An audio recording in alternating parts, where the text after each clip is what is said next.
The World Health Organization defines health as a state of physical, mental, and social well-being. There is a huge epidemic of mental health out there, and I wanted to explore this issue further from dealing with my own mental health struggles over the last couple of years, and also trying to understand how can we use this information to unlock the best version of ourselves. So this week, I interviewed Alex Williams, who is an emotional resilience coach and registered mental health practitioner.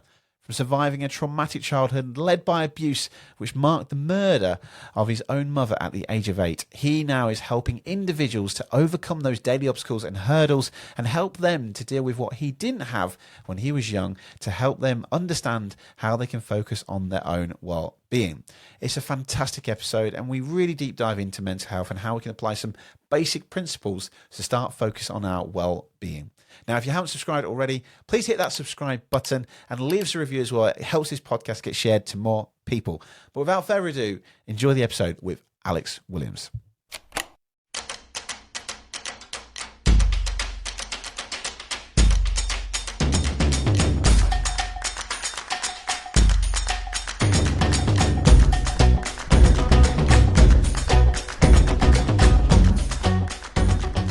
Alex, good to see you, mate. Welcome to Unlocked. How you doing? Yeah, really good, Ricky. Thanks for having me today. Good to have you. And obviously, this is probably world first as well, because obviously this is going to be out to the world. But some exciting news has just happened for you. Yes. Had my first baby. Not me, literally. My girlfriend did. But yeah, first girl came into the world last week. So she'll be 7 days old, 11:48. So I'm now one of these parents who, people who is describing how old their baby is by days and hours. So, yeah. But, yeah, it's amazing. Nice. Yeah.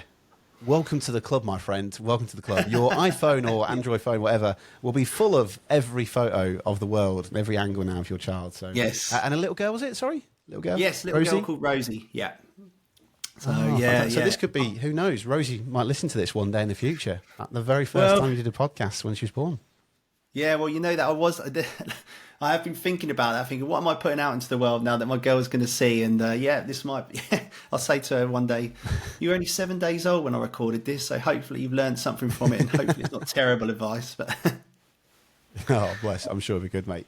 Well, yeah, thanks, mate, for coming on. Really interested to talk about this, the epidemic of mental health and how I remember as a kid, it wasn't much about this. It was just like, book your ideas up, son. Get on with it. We don't really talk about feelings in this household. So, but before we dive into that, because I think we're going to go into quite a lot, I'd love to hear, just for the listeners, tell us a little bit about you and tell us a bit about your personal story. So I'm Alex Williams. My background is as a registered mental health nurse for 19 years now. But I also, on the side, am a speaker and emotional resilience coach. I mean, essentially, it's all the same thing. It's just I use different tags depending on different environments I'm in. But yeah, my background is 19 years working in the NHS clinically, which working with people with severe and enduring mental illnesses, assessing, treating, signposting, kind of just providing general support and helping people to recover from the things that essentially knock us down in life that can affect our mental health. From a personal perspective, what I add in with my speaking and my coaching aspect more so is that I share my own trauma that I went through. And when I was a kid, I grew up in a domestically abusive household. This was following my mum and dad splitting up, where my dad had an affair, so my mum fell into an abusive relationship. Witnessed a lot of domestic abuse, especially around him beating up his own children, and there were kind of threats towards me and my sister, which my mum managed really well. But when I was at the age of 8, I was kind of living in this household, sleeping, kind of, in a way, you don't realise this is stuff sort of going on, very naive. It was in the middle of the morning, police burst into my bedroom. And I'm going to be honest, Ricky, I feel for my mum because I was a nightmare when I was a kid. But I think probably when I look in hindsight, it's probably because of the environment I was in. But I was, I just misbehaving a lot and stuff. So I kind of was like, well, these police, they might be here, because I thought police were just there to arrest bad people. I thought maybe I've done something wrong and they're here to nick me. And when they were taking me down the stairs in my pajamas and they put me in the police car, took me to this police station, and my sister was with me at the time. That's kind of what I thought was happening. I just had no idea what I was about to walk into. But then these police sat me down and said, your mum's dead, Alex, to me and my sister. And obviously I didn't know much at the time, but then a couple of days later from watching the news, I found out she'd been killed by my stepdad. So then my world kind of went from being a very, it wasn't normal because of the environment I was in, but what felt like, I had a mum, I had a dad, I had grandparents, I was at school. It felt to me relatively normal, but then to be suddenly the kid who everyone else has got a mum, I haven't. And she hasn't just gone through something not normal, but like an illness or something. Like she's been killed by someone who I was living with, and she was in the room next door to me. So my world kind of changed in that sense. And but speaking about mental health, and like you just said about how we used to get taught to just get on with it, that was kind of how I was raised immediately following that situation. And on the outside, I grew up in an environment where I had money. I had lots of money. My dad was a successful lawyer. His way of raising us was like, right, I'm going to give you everything you need financially, materialistically. Big house, loads of land, stuff like that. So from the outside, it looked like almost we'd fallen into a dream scenario, given what I'd been through. But that kind of attitude of, well, you just need to get on with it. We didn't really ever speak about it. We never spoke about what happened. Whenever I was upset about anything, it was kind of like you just had to get on with it, be grateful for what you do have, because I've been given all this stuff, I should be happy. So really, all that kind of emotion and grief I was experiencing, I just stuffed it all down. And in a way, I thought I was being resilient, but really I was just people pleasing. I wasn't sharing what I was really feeling with my dad and the environment I was with, because I didn't want to upset them. So I wasn't really being resilient. I was just suppressing and repressing what I was going through. But I wasn't mentally unwell. I was just cracking on with life. I was good at football. I messed around at school, but I wasn't in the worst situation. And I kind of lived my life like that. But I didn't really ever know what I wanted to do with my life. I kind of underneath all this kind of seed that I never really, this wound that I never got to look at, kind of became this kind of weed within me that I wasn't aware of, where I was kind of, I've got a murdered mum. Yes, I've got this stuff, but I'm damaged. I can't really do anything. And equally, I've got a dad who I just want to impress and please him as best I can. So I kind of, that light within me that kind of had this curiosity to explore and try new things in the world kind of just dampened out. So as I left school, left sixth form, I didn't really get any good grades because I just was messing around, and I didn't really know what I want to do in my life. And I fell into mental health nursing, which, it turns out was a good thing. But people asked me, Alex, why did you become a mental health nurse? Why did you get into mental health? And I was like, well, they paid me to do it and I had nothing else to lose. And it wasn't a lot of money, but it was a bursary, so it was good. So I was like, wow, this is great, and I thought, well, if I do fail, then doesn't matter. I've got nothing to lose.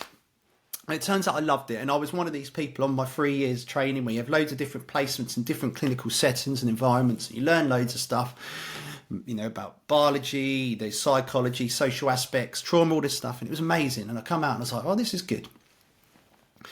But behind all that, while I was helping everyone else, doing all this stuff, that unaddressed wound and wounding I had growing up was kind of still there, eating away at me. And although my life again felt like it was going good, that kind of wound would come unravel in like romantic relationships and stuff like that, where I've never been with anyone horrible, but like when things went wrong, it was almost like my life fell apart. It was like I just felt awful, and I just felt like I was losing my mum. I was losing my dad. All these kind of relationships I had growing up, it was kind of almost, again, I wasn't aware of this, but that was what was happening.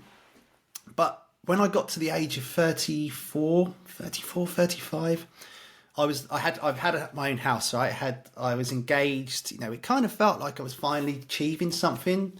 I never had any aspirations in my life because of what happened to me. I believed I just couldn't ever achieve anything meaningful. So to actually feel like I was getting married, haven't had my own house, felt like, you've done something with your life, Alex. You've beat your trauma. But then that all fell apart.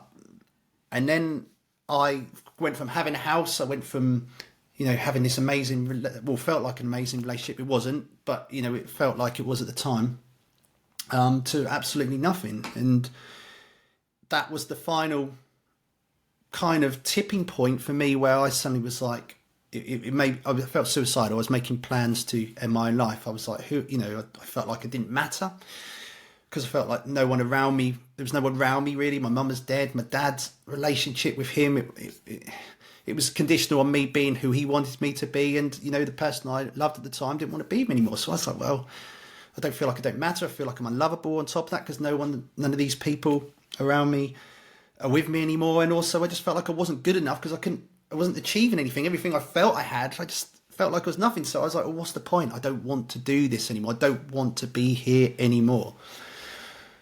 But I mean, I don't believe.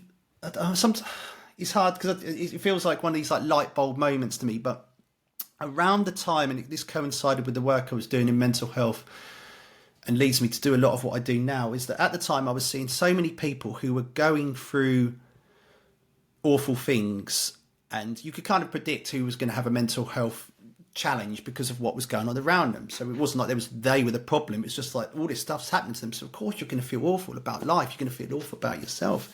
But I was like wondering, like, well, what if we were taught how to respond to these things growing up?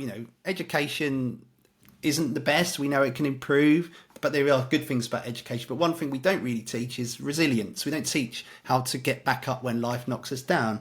We literally get told, we go to school, we do our best. If we get a bad grade, we kind of get put in a lower set of academic ability, and we start internalised. No one goes, oh, by the way, you might better go up. They kind of go, well, that's who you are, and this is what you're going to be, and this is all you're going to achieve. Kind of, not directly, but that's kind of often the message, especially when I was at school, what we got told. So I remember thinking, well, what if we could teach people how to do this?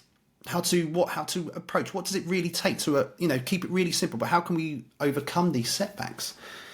So that was already going on in my mind at the time. I was kind of really feeling low, and I didn't want to go down the traditional mental health route because, as much as I think it gets a bad rep, mental health services, it isn't like it's often portrayed in media. I equally knew that I wasn't going to get probably what I felt I needed as quickly as I needed it. So I started like, right, what can I do? And I just happened to pick up this book by Viktor Frankl called Man's Search for Meaning. And I wasn't really a big reader growing up. I was too busy kicking a football round, reading for the lame, boring people, It wasn't for me. So the only reading I did was around my studies, and that was it. I never really picked up books. And I just picked up this book, and I just remember reading Viktor Frankl's story of being in a concentration camp during World War II, where like 6 million Jewish people died. And I think it was only 1 out of 26 people actually made it out alive from the situation he found himself in. And I suddenly looked at my own situation and thought, Alex, okay. And this isn't the saying that people should just ignore their pain, but I was like, come on, Alex, okay, you have been through some awful stuff. And it was awful, there's people who haven't had it as bad as me, but there's loads who've had it lots worse than me. But I was like, if this guy can get through it, overcome what he's faced, surely you can find a way too. And it was in the quote where he goes, everything can be taken from you except your ability to choose how you respond, your ability to choose your own way. That it suddenly dawned on me that up until that moment I had never been choosing my response. I hadn't been choosing my own way. You could argue that yes, I had, but because no one had taught me how to respond to it, I just thought that the bad things mean that have happened to me, and the responses of others are the ultimate final say in what my life's going to become. And when Viktor Frankl suddenly made me realise that actually all of that, it then sits in me. I can now choose the path I go down. And then it was like, oh, okay. And obviously I didn't just heal, recover like that, but then that just set me onto where I am now.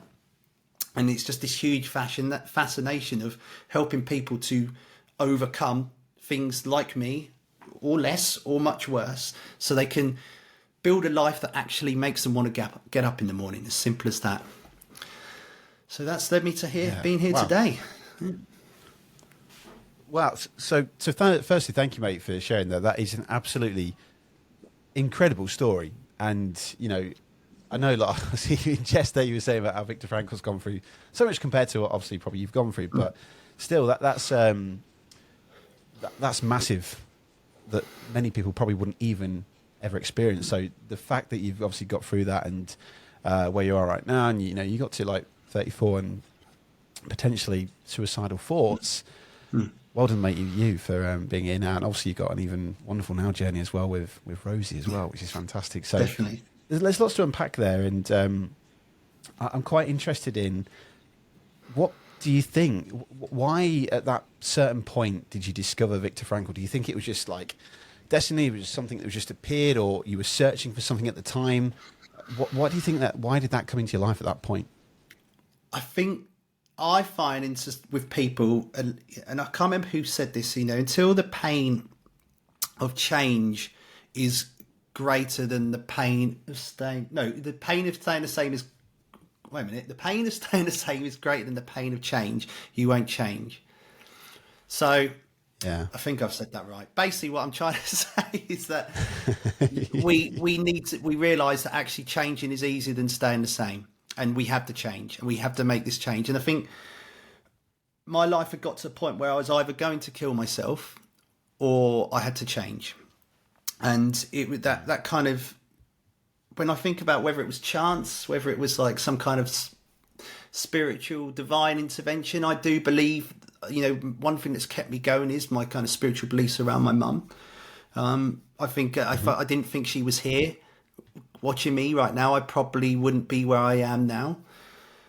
But I think it was kind of like, okay, Alex, and I had a dog. I still have a dog, and he's called Maverick. And I remember thinking at the time when I was thinking of how I'm going to do this, how I'm going to kill myself.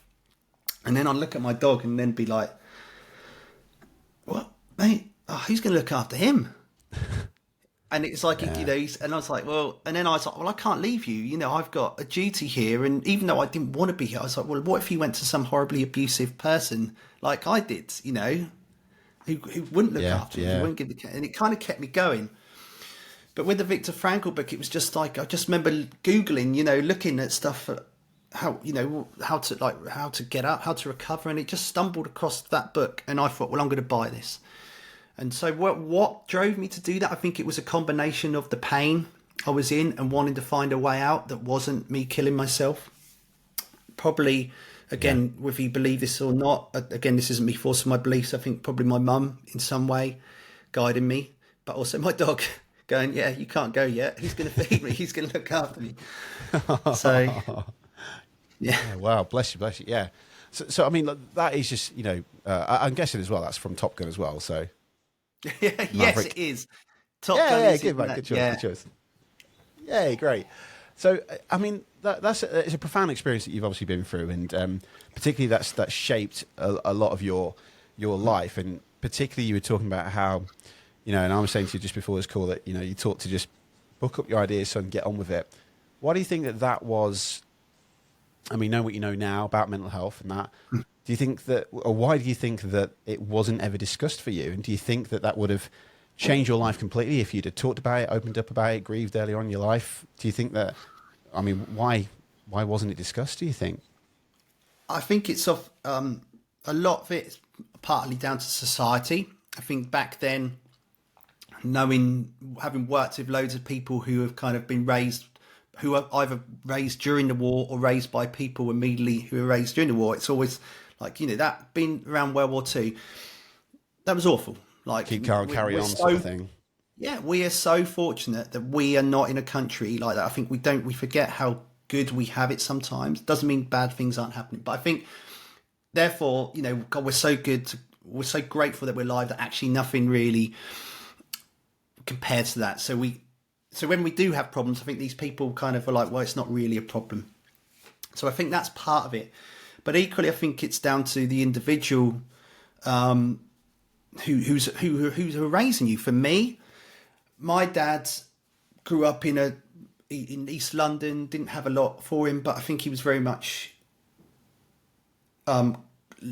mothered and, you know, given everything he needed so he could go in a sense of like emotionally and so he ploughed all that into just being academic, and he went on to do really good things. And I think he developed this kind of idea that actually, and again, parents of his generation I find do a lot of this, like, we didn't have this, so we have to give our kids everything, like materialistically. So his idea was that, well, if I do this, you'll be okay. But what that meant for me was that I didn't get kind of, you know, we did this, and people in that kind of from that generation is we kind of don't, we all, our emotions, which are important, they're not the most important. If we just let our emotions run everything, then we will get ourselves into problems. But because of that, we're not really taught to express emotions. Things aren't as bad as World War II, and also we should be happy because we have this. So we're told to just be quiet about things.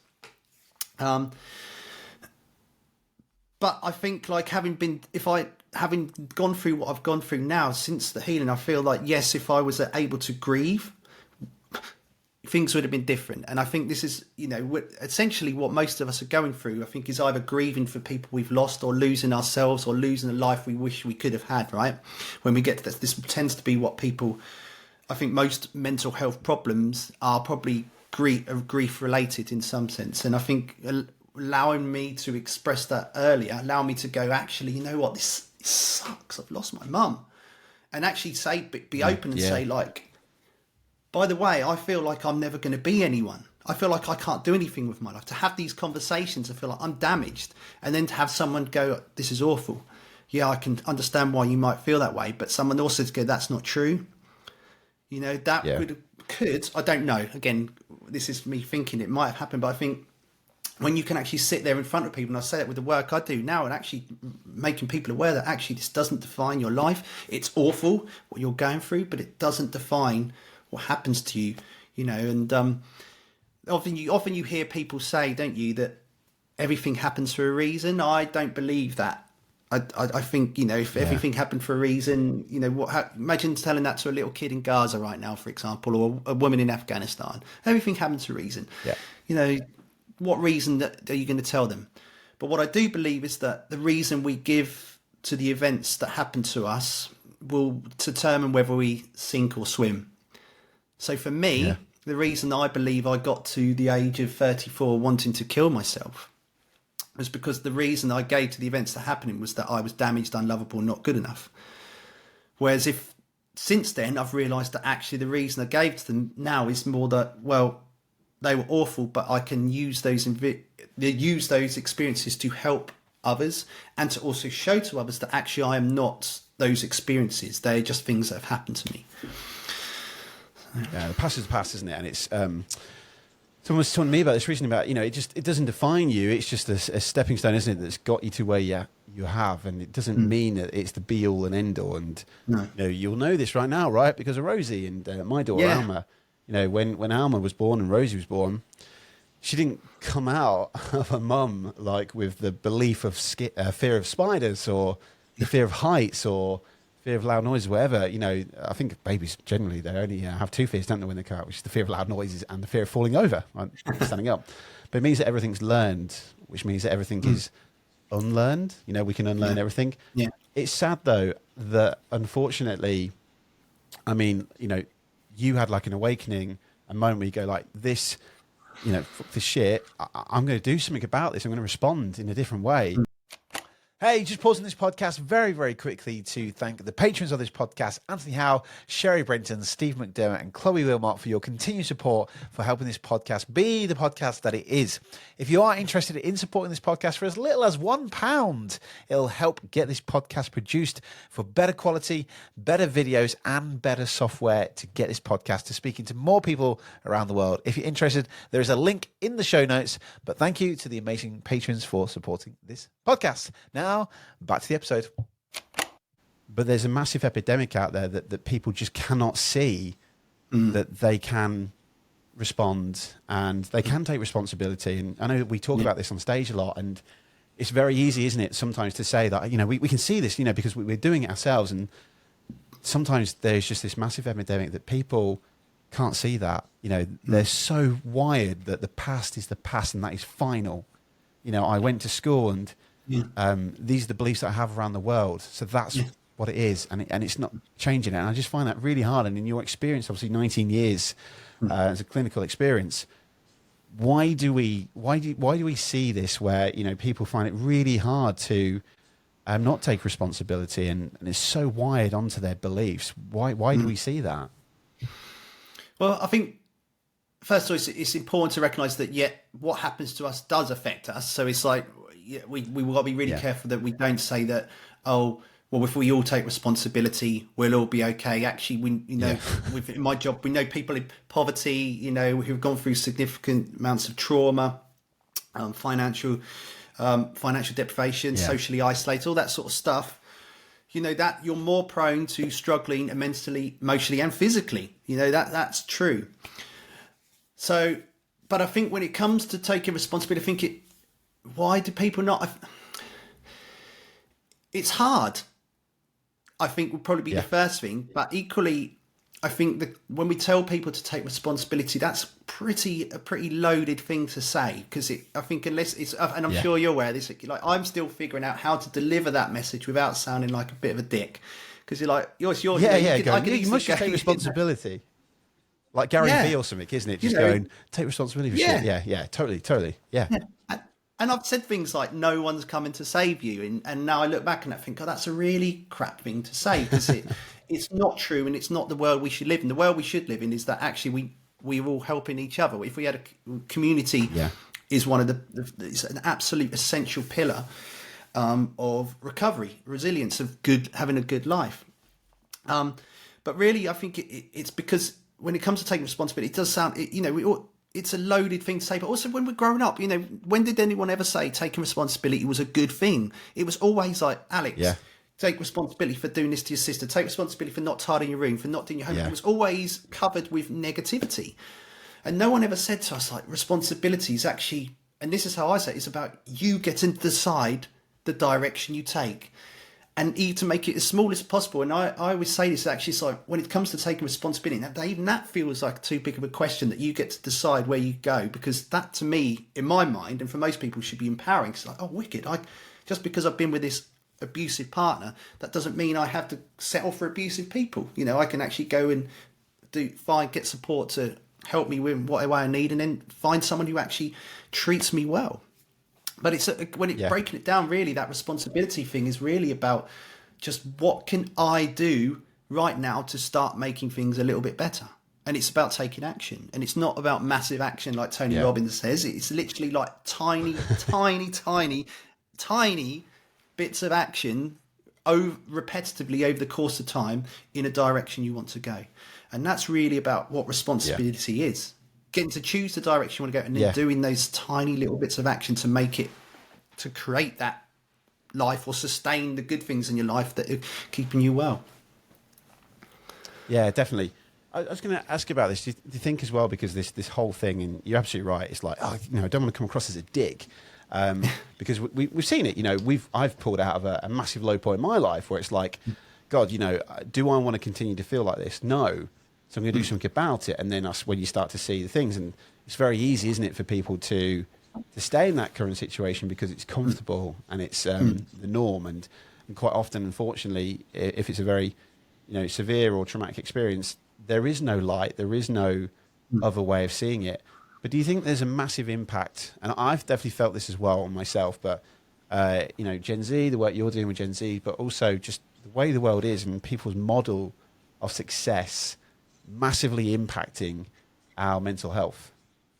100%. And it's, I feel like I know I'm not alone, because I know there's people out there that sometimes you feel like you're the only person saying this, but then you find someone else on the internet who's doing the same thing. But I feel like in society now, we've got two extremes. We've now got everyone is told that every bad thing that happens to them is trauma, which isn't true, first of all. But then on the other end of this spectrum, we've been told that to heal, recover from our things, is to become the best version of you and become a super successful solopreneur with a fancy car, on the beaches. So we've kind of got like every little thing's the worst thing in the world, and your life should be absolutely amazing. And it's all over social media. So now not just young people, everyone is looking at their lives, how it is now, and thinking that, oh, it's not like this, or that every little thing they're going through is the worst thing in the world. And so therefore I need to get therapy and I need to be healed from it. So literally we're like, well, if my life isn't here and everything else below it is awful, then now we're all thinking, oh, we've got mental health problems.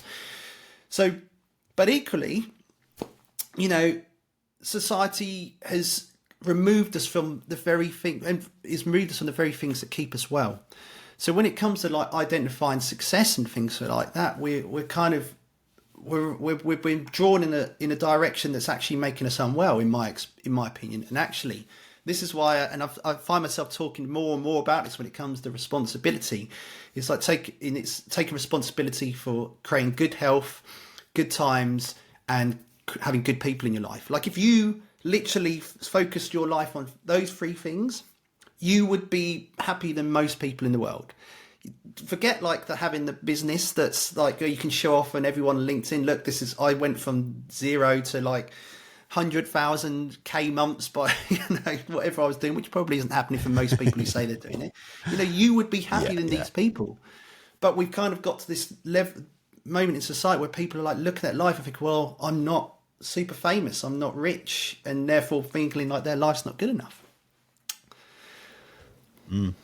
It's you know what, you've just reminded me of something. I had a really good story with so we're both NLP practitioners, and I had a chat with my NLP practitioner trainer, and she said, Ricky, like, have you what's your values? And I went, oh. I was like, well, doing what we do, speaking on stage, presenting, doing magic, I'm always serving other people, and I neglected myself. I've not really served myself in a long time. And she said, so let's do it, let's write down your values. And I was like, okay, cool. So I was like, fun, number one. Yeah, family, of course. Yeah, fun. One or two, right? Fulfillment, freedom, autonomy, creativity. And I was going through the list. And it got to about I was going, money. Yeah, money's important. Because you got to pay the bills. And I was like, 19. Mental health. Yeah, mental health. And I was like, 20. Physical health. And she went, right, let's just stop there. I was like, oh yeah. She went, Ricky, that if you don't prioritize your mental health or your physical health, then you cannot do any of those other values. And I was like, oh. Shit, yeah. I was like, God, my illusion of life and what we see, and like you said there, and that model of success and that chasing after the big dream, chasing after the 100K months, the million downloads on a podcast, when actually the number one value should be my physical and mental health. I found this from the research that the World Health Organization defines health as a state of complete physical and mental and social well-being. If I'm not looking after that, then what is my life like? Okay. Yeah. I can't function, right? Cannot function. But I'd be genuinely interested to the work that you're doing. I'd love to hear, because I think I'm in the millennial phase, me. Yeah, I'm in the millennial phase. So, but I'd love to hear, what the common struggles that you observe, and how do you approach helping them build resilience in today's fast-paced and uncertain world for Gen Z?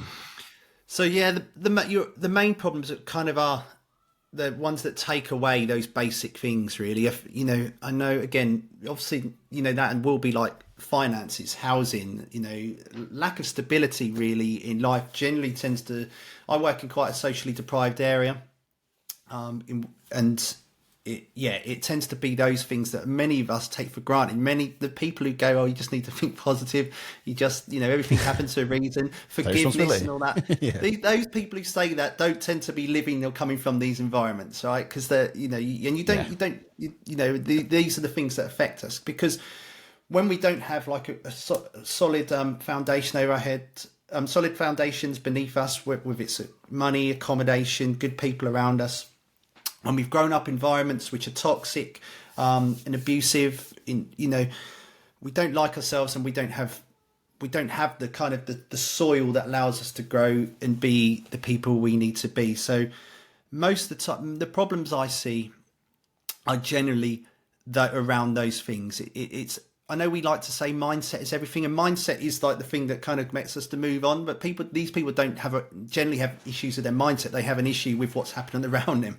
And you can't CBT your way out of or other modalities there are out of like poor, situations.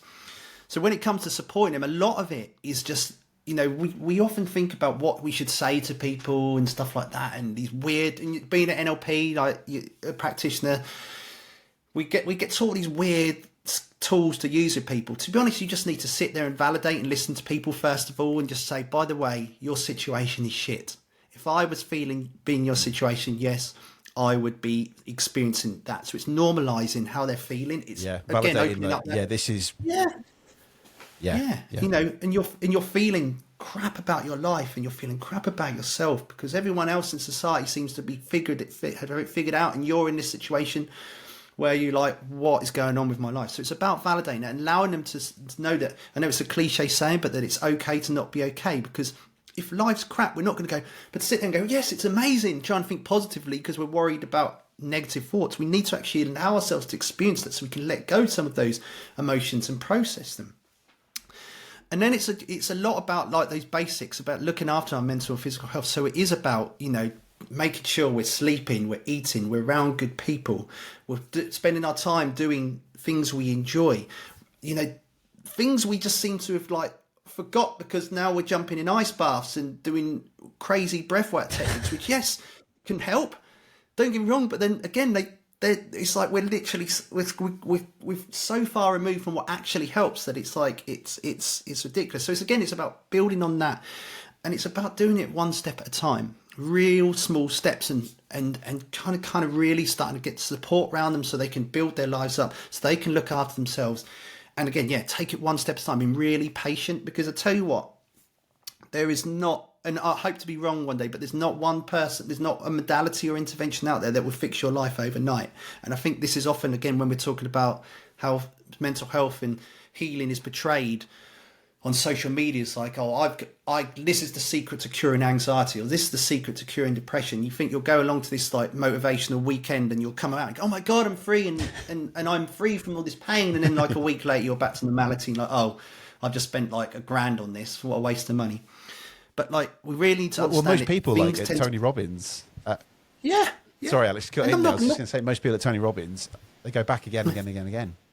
Yeah, and it's an addiction, because you're addicted to the emotional highs that you're experiencing. You not that I'm advocating taking drugs, but you could probably go buy a gram of coke from a dealer and probably get exactly the same high you get, and you'd save yourself a lot more money. But you know, and these events tend to create the feeling of transformation rather than actual transformation. So like you feel like, oh my God, I feel amazing. I've done this meditation with like thousands of other people, and I feel great. And then boom, then you have to sink, you drop, and wow, my life's back to normal. But what I always say is, why you take one step at a time, be really patient with yourself, whilst recognizing that you're not going to have the energy every day to smash everything on your to-do list. Because, you know, if we have a bad night's sleep, or your kid gets sick, which I'm sure I'm going to encounter at time to time, you get sick, your energy goes down. You have to just look after yourself. Again, look after your basic needs. But when people do commit to take practices, to commit to doing the basics and keep, you know, plodding along, like chipping away at their problems and creating this, and trying to create and form this life they want to, no, in the moment, it probably will feel like you're not getting where you want to be. But we have a tendency as humans, when we look back over time, go, God, remember when I used to be like that? And they're like, oh my God, I'm so much better position now. And that's what tends to happen. But it takes time. So really, that's what I would do with people. It's again to you know, validate their pain, get them focused, looking after the basics, and identifying the direction they want to go, and then kind of being that kind of support around them, so they can kind of keep that themselves going in the right direction. And that's really simple stuff. Like you don't need to be like a trained mental health specialist to do that for anyone. Like, this is the thing, I think, again, with mental health and psychotherapy and everything, we've got these crazy weird ideas and we overthink it. And I've definitely been guilty of overanalyzing every single bit about my psyche, hoping that I can find some little flaw that I can correct and then make my life better. No, just if you get the basics right, you will generally be well. It doesn't mean you'll be free from pain, because that's what one of the big messages I give is like, pain's coming, it doesn't matter. But if you can build a good life around that provides like a support, like a kind of a buffer to the pain that allows you to get back up. So you've still got stuff to look forward to. But keep it basic. Honestly, you don't need to be thinking, what am I going to do this weird and wonderful technique? Of course, if you want to, go do it. Everyone's up to do what it's up to anyone to pursue whatever they want to pursue. If you're interested in it, go do it. This isn't me knocking modalities. It's me saying that actually you probably don't need to do half this stuff. You can actually, if you get the basics right, you'll probably be doing all right. I love that, yeah. And so just to clarify, I love that whole validating the pain, being patient along the journey. So just to elaborate on those basics for anyone out there. So sleep, great nutrition, exercise. What other things would you say would be part of that list of just the basics? Good people. Make sure you're spending time with good people. Do think, having fun. I'd also say learning new skills, not purely for monetization. This is again the thing. Just go back to think to that little kid you were when you were just like curious about things and just pursue things you're interested. That keeps us going. One thing that doesn't get mentioned is money. I mean, making sure we've got enough. I hate it when people say money doesn't buy you happiness, because I tell you what, try telling that to someone who's like got no money. Having money, we need money to reduce the stress. If we don't have to worry about our bills as much, or we've got enough to get by, we tend to be okay. But it's really, those basics, looking after the sleep, exercise, diet, good people, have some fun, learn something new if you want to, and just hopefully get enough money to help you get by. And if you do that, and try not to beat yourself up too much, don't internalize the problems you encounter. Don't make them about you. Everyone goes through crap. The worst thing you can do is start believing the things happen to you because of who you are. Bad things just happen because they happen. When you don't internalize them and don't make them about ourselves, when we detach from them and see them for what they are, we can then grow and learn from them. So then we can move forward with our lives rather than be held back by them. But keep it simple, honestly. It's absolutely. That's the key, isn't it? It's that whole thing. I know this is overused massively in NLP about the whole, you wouldn't let me come around your house and start painting all your walls red. But we do that with our own house in our own mind. We let people come in and like internalize it when things happen. I've had loads of things. Like in the last week or so, my garage door came off the rail. I've had the pressure release valve of my boiler spew water, so we had a leak. We've had a leak in the ceiling through the living room. Now that is all like minor context, because I know that there's people out there in the world right now that are in far worse, difficult places than I am, so when you put it into context, that's huge. But again, we just internalize it, don't we? Going, oh my God, I'm a failure. Oh, this, my life's crap. What's going on? But actually, no, it's not. We need to stop doing that and stop letting these thoughts, be the wallpaper in our houses, because it's not true. Not true at all. Alex, sorry, go on.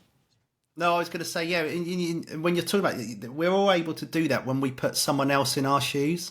If we were watching someone else go through that, you wouldn't go, oh God, you're rubbish. What an awful person are you? Oh God, you should just get over it. You'd be like, you would be like, oh yeah, you're a good person. Bad things do. Okay, again, this is just me glossing over the feedback you give. You wouldn't just give positive, toxic feedback advice, but you just you'd realise that actually mistakes happen, right? You are not your mistakes. We're humans. We're prone to making mistakes. We all are. This is who we are. But we're also prone to growing from them and learning from them. And it's, again, if it was someone else going through that, you wouldn't give them a hard time for it. So exactly. Well, Alex, as we kind of come near the end, I know that you have a lovely framework called the 3 R's. I'd love you, if you wouldn't mind, to elaborate on the significance of each of the 3 R's, and then obviously how that can help us build our mental resilience and well-being.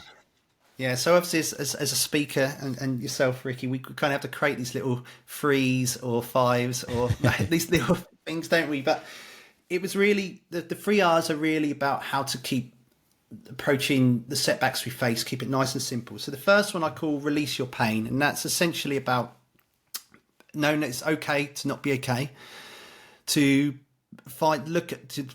allow yourself to experience those emotions, to protect yourself from those emotions. So if you're someone who's prone to maybe making your life worse through your emotional reactions, keeping things really simple, like by having good people around you, exercising, journaling, stuff like that. And then what we just touched on with Release Your Pain is about not making it about you. You know, bad things happening to you does not equal something wrong with you, is what I always tell people. So it's about not internalizing it. So the first thing is release your pain is how you initially respond to the event. The second one is responsibility.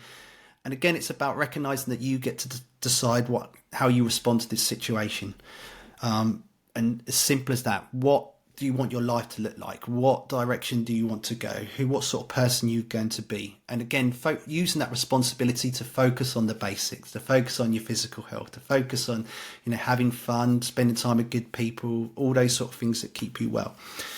And then the third one is called real self-belief. And it's about how we, it's so important that we believe we can get to the destination we want to get there, but how do we maintain that? And that's really about being persevering, practicing consistently, and being patient with ourselves. And we do that really by focusing on what we can control, taking one step at a time, however small that is, and realizing that our energy levels to do these things, like I spoke about earlier, is going to fluctuate. You're not going to wake up every day going, yes, I'm going to smash my goals. You're going to have days where you can't be bothered. But yeah, and if you take 2 weeks off from doing anything, as long as you remember go back to responsibility, remember I still get to decide the direction I take. I don't have to give up here. This isn't the end. Then that's the really healthy way to approach it. So if you apply those 3 things consistently every day to every setback or just life in general, you'll have a far better outlook. Your life will just look much better. It doesn't protect you from problems, but it does now enable you to be resilient towards your problems. Yeah, and that's the 3 R's to getting back up, I call them. Yeah. Lovely framework that. Yeah, I love these repeating things we're talking about looking after ourselves and self-care, and that whole model of being patient as well, because I don't think it's often talked about enough. But last question, Alex, I'd love to share with you, because obviously you mentioned quite a lot, obviously in your talks and what you do, about how it's unrealistic to be happy living a life that you hate. Yeah. So how can listeners or individuals start building a life that aligns with their values and bring them fulfillment? It comes back to the thing I mentioned earlier, and good health, good people, good times. Literally, love it. Listen, we can sit there and do all these things, and it's good to think about our values, but you probably know or have some curiosity about what you find interesting, and what you want to do with your life. And again, I'm not saying you have to go quit your job and become a super solopreneur or whatever. For me, and I'll give my own experience here. Like part of my healing journey, I thought I had to become like this next Tony Robbins kind of guy. When I started speaking, I thought, that's me. I'm going to be on a stage. And I realized it wasn't me. What I value looking after my body. I value exercising regularly. I value sitting at the pub now and then with my mates, having a beer and just taking a piss out of each other. I value just being around good people. And as long as I've got the bills paid, I realized I don't need anything else. Now, again, that's probably going to go against everything, like all these, like, it's super successful people say, so you're wasting your potential. Why? I'm not wasting my potential. I'm happy. And I actually found that people who are like that are happier than the ones who are constantly chasing success. And I think if you can, if you want to like create a good life, just listen to whatever makes you happy. And if it isn't what society tells you should, sod that. This is your life. It's no one else's life. If you just like if you like feeding the squirrels down the park, or you like supporting your football team with your mates, or you play Warhammer, or you sit there for hours on end playing Call of Duty and you're happy, then who's anyone else to tell you that you're not? It's not for me to tell you your life's rubbish, you're wasting your time. If you're happy and you feel content in this moment, because there is only this moment, yes, that might change in 10 years, but sod it. If you're content, you're happy, then that's good. And listen to that. Stop comparing your life to what other people tell you should live. Listen to yourself. And if it makes you happy, whatever that is, if it makes you content, then that's all that matters. And that's what I think we should be telling people, rather than, oh, by the way, you're wasting your potential because you're not like reading every self-help book every day to try and better yourself, or this and that, because that makes people ill. And I'd say there's a lot of successful people who are probably far unhappier than they come across on social media. And it's important to realise that. Yeah, definitely, mate. 100%. Well, Alex, absolute pleasure, mate, to have you on the show. So thank you for coming on Unlocked. And best wishes for Rosie, and everything in the future, mate. Thanks for coming on. Yeah, Thank you. you're welcome.